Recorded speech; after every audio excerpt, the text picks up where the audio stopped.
Imaginez traverser l'obscurité et découvrir la vérité glaçante d'une alliance sombre. L'Antichrist et des forces démoniaques ourdissant contre nous. Le 15 janvier 2023, c'est exactement ce que Sarah Johnson a vécu. Continuez à regarder alors qu'elle dévoile des révélations qui pourraient changer votre perception à jamais sur la bataille entre la lumière et l'ombre. C'était le 15 janvier 2023, juste une semaine après mon 42e anniversaire. Je rentrais chez moi après le travail, accablé par un étrange mélange d'incertitude de la quarantaine et de scepticisme vis-à-vis de la spiritualité. La dernière chose dont je me souviens, c'est le crissement des pneus et un éclair aveuglant, puis plus rien.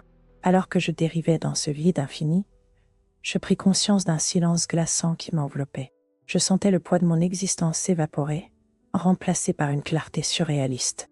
Je n'étais plus lié à mes soucis terrestres, mon travail, mes doutes, la lutte pour tout comprendre. Tout cela n'avait plus d'importance à ce moment. Ce qui persistait dans l'ombre, cependant, était une réalisation troublante. Le temps semblait sans importance, alors que je flottais dans cette obscurité, quelque part entre la mort et ce qui se trouvait au-delà. La panique tentait de s'immiscer dans mes pensées, mais elle s'est rapidement dissipée, remplacée par un calme écrasant. C'était comme si l'univers me berçait, me poussant à lâcher prise et à simplement observer. C'était un espace très éloigné de tout ce que je connaissais, rempli de chuchotements à la fois alléchants et inquiétants. Ce qui s'est passé dans les moments qui ont suivi a déchiré le mince voile de mon incrédulité et a révélé des forces que je n'aurais jamais imaginées. Je ne dérivais pas simplement sans but. Les ténèbres commençaient à prendre forme. Je pouvais sentir quelque chose s'agiter, une présence qui rôdait juste au-delà de ma portée. Une énergie palpable qui m'appelait vers une vérité troublante. Le monde s'est estompé, et alors que je m'élevais dans cet abîme sombre, une prise de conscience glaciale s'est installée. C'était comme si la gravité ne me dirigeait plus.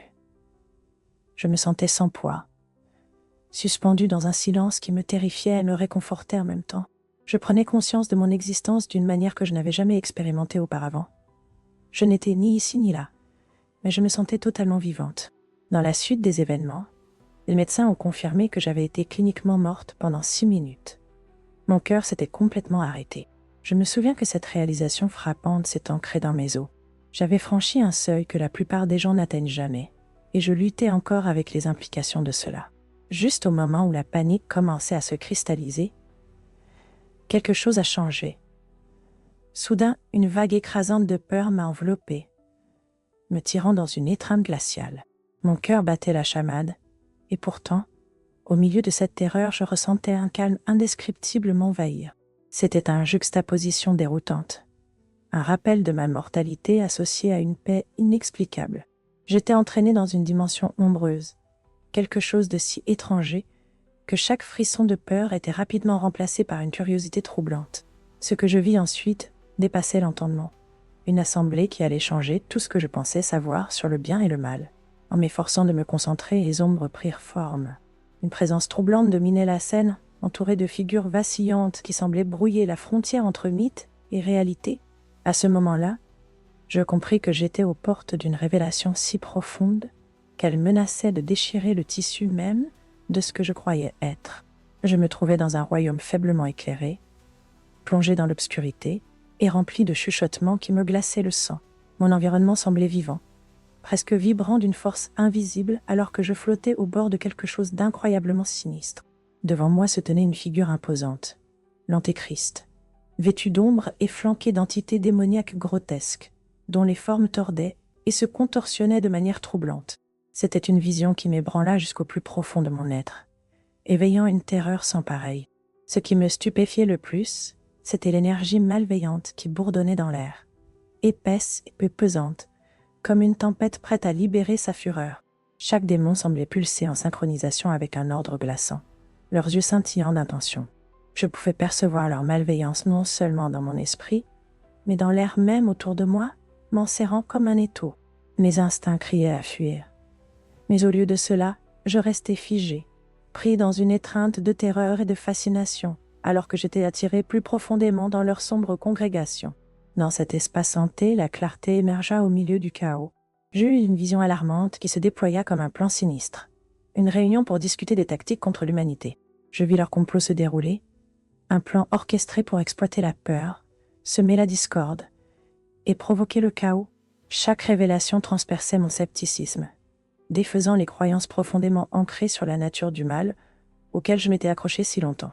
Pourtant, alors que j'absorbais ce tableau terrifiant, je sentais que ce qui m'attendait était encore plus angoissant, le véritable agenda de l'Antéchrist et de ses alliés malveillants. La tension dans l'air s'intensifiait, et je ressentis une urgence écrasante de comprendre pourquoi j'avais été amené ici, pour témoigner de cette réunion des ténèbres. Je me préparais aux révélations à venir, alors que la vision s'approfondissait, mettant en scène la confrontation ultime entre la lumière et l'ombre. Alors que je me tenais sous l'emprise de cette sombre assemblée, je vis des aperçus d'une figure émergeant des ombres, un leader dont le charisme était palpable, comme une force magnétique. Il était revêtu des atours du pouvoir politique, naviguant à travers le tissu de la société avec une aisance troublante. Une compréhension glaçante parcourait mon esprit. C'était l'Antéchrist, s'élevant et prêt à exploiter la fragilité d'un monde vacillant au bord du chaos. Autour de lui, les démons se concertaient, leurs murmures formant une symphonie discordante de malice, alors que j'écoutais une froide clarté s'installer en moi. Leurs objectifs immédiats visaient à semer la division, à engendrer le chaos et finalement à précipiter la société vers l'effondrement. Mon cœur s'enfonçait davantage, en réalisant qu'ils ciblaient des foyers de tension à l'échelle mondiale, annonçant un désastre imminent prévu pour se manifester dès 2024. Un nœud de frayeur se serrait dans mon estomac. Ce n'étaient pas seulement des paroles en l'air, c'était un plan machiavélique mis en œuvre. À ce moment-là, le temps semblait s'effondrer autour de moi. Chaque seconde pesait lourdement sur mon esprit, mêlant urgence et sentiment de fin proche. L'atmosphère était saturée d'une énergie oppressive, et je me sentais pris dans un courant, entraîné plus profondément dans leurs sombres machinations. Mes instincts hurlaient de fuir, mais j'étais figé, accablé par la dure réalité de leurs intentions. Je pouvais ressentir le poids de leurs ambitions m'envelopper comme un linceul, et tout doute persistant que j'avais sur la lutte entre le bien et le mal commençait à s'effriter. Cependant, au cœur de l'obscurité, la sagesse la plus troublante émergeait. Ce n'était pas simplement un rassemblement de forces malveillantes. C'était un appel retentissant pour l'humanité. Je comprenais alors que nous nous tenions au bord de quelque chose de monumental. Pendant que les démons tramaient et complotaient, je ressentais une puissante envie que l'humanité ouvre les yeux sur la tempête qui se préparait juste au-delà de l'horizon. Il y avait un choix à faire, un choix qui résonnerait à travers le tissu même de notre existence. Les visions se déplaçaient devant moi, présentant une tapisserie terrifiante de destruction qui frappait mon cœur de terreur. J'étais entraîné dans un panorama où le chaos régnait. Des villes en flammes, des rues étouffées par la confusion, et la peur se répandant comme un incendie de forêt. Des entités obscures planaient sinistrement sur les scènes, se nourrissant de la panique et du désespoir de l'humanité, attisant les flammes du chaos. En regardant, j'avais l'impression de vivre un cauchemar éveillé, un reflet de la vérité amère que nous choisissions trop souvent d'ignorer. Au cœur de ce tumulte, une révélation perça à travers le brouillard. Je sentais un effondrement économique imminent à l'horizon, pouvant frapper d'ici la fin de 2025. Cela me rongeait, chaque détail gravé dans mon esprit. Je commençais à faire des connexions. Cupidité rampante, avertissements ignorés, et une ignorance collective qui semblait nous aveugler face aux forces sinistres qui tiraient nos ficelles. Ce n'était pas simplement une prévision de ruine financière. C'était un éveil à la façon dont nos vies étaient profondément interconnectées avec des puissances invisibles. Vivre cela n'a pas été une mince affaire. C'était douloureux de constater une telle ignorance parmi l'humanité. J'éprouvais une profonde tristesse en pensant au nombre de ceux qui seraient pris au dépourvu, piégés dans une toile de mensonges. Pourtant, au cœur de cette douleur, un changement commença à germer dans ma pensée. Je réalisais que bien que le tableau soit sombre, il offrait également une opportunité cruciale de transformation. Nous devions nous unir spirituellement, nous éveiller de notre sommeil, et tenir bon face à cette obscurité imminente. Ma peur se transforma en un sens du devoir, me poussant à susciter le changement, non seulement en moi-même, mais aussi autour de moi. Il ne s'agissait pas simplement de survivre au chaos. Il s'agissait de trouver de la force dans la communauté et de la résilience au fond de nos âmes.